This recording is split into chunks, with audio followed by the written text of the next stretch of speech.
4 ಅವರ್ಸಲ್ಲಿ ಬೇರೆ ಎಕ್ಸಾಮ್ ಇಟ್ಕೊಂಡು ಬೇರೆ ಸಬ್ಜೆಕ್ಟ್ ಓದೋಷ್ಟು ಧೈರ್ಯ ನನಗೆ ಮಾತ್ರ ಇರೋದು ಅನ್ಸುತ್ತೆ.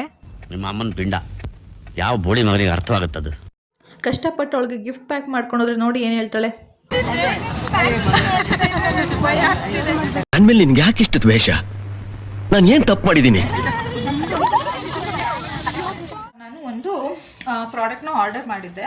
ಸೊ ನಾನು ಆ ವಿಡಿಯೋನ ಹಾಕ್ತೀನಿ ಆಯಿತಾ, ಓಪನ್ ಮಾಡ್ತಾ ಇರೋದು. ನಾನು ಫುಲ್ ಎಕ್ಸೈಟ್ಮೆಂಟಿಂದ ಓಪನ್ ಮಾಡ್ತಾ ಇದ್ದೀನಿ. ಬಟ್ ದ ವರ್ಸ್ಟ್ ಫೀಲಿಂಗ್ ಏನು ಅಂದರೆ ಬರೀ ಬಾಕ್ಸ್ನ ಕಳಿಸಿದ್ದಾರೆ, ಅದರೊಳಗಡೆ ಪ್ರಾಡಕ್ಟೇ ಇಲ್ಲ. ನಾನು ಇಷ್ಟವರೆಗೂ ರಿಗ್ರೆಟ್ ಪಡ್ತಾ ಇದ್ದೆ ಆಯಿತಾ, ಬಿಕಾಸ್ ನಾನು ಈಚೆ ಇದ್ದೆ ಅಂದ್ಬಿಟ್ಟು ನಮ್ಮನೆ ಇರೋದು 3rd ಫ್ಲೋರಲ್ಲಿ ಆಯಿತಾ. ನಾನು ಡೆಲಿವರಿ ಮಾಡೋರಿಗೆ ಹೇಳಿದ್ದೆ ನಾನು 3rd ಫ್ಲೋರ್. ನಾನು ಯೂಶ್ವಲಿ ಯಾರನ್ನೂ 3rd ಫ್ಲೋರ್ವರೆಗೂ ಹತ್ಸಲ್ಲ ಆಯಿತಾ.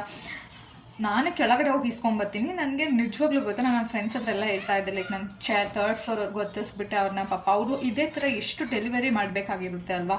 ಸೊ ನಾನು ರಿಗ್ರೆಟ್ ಬರ್ತಾ ಇದ್ದೆ. ಬಟ್ ನಾನು ಮನೆಗೆ ಬಂದು ಓಪನ್ ಮಾಡಿ ನೋಡಿದ ತಕ್ಷಣ ನನಗೆ ಹಿಂಗೆ ಬೇಜಾರಾಯಿತು ಅಂದರೆ, ನನಗೆ ಗೊತ್ತು it might happen by mistakely ಅಂತ. But still when it comes to trusted happens ಈ ಥರ ಮಿಸ್ಟೇಕ್ಲಿ ಕೂಡ ಆಗಬಾರ್ದು.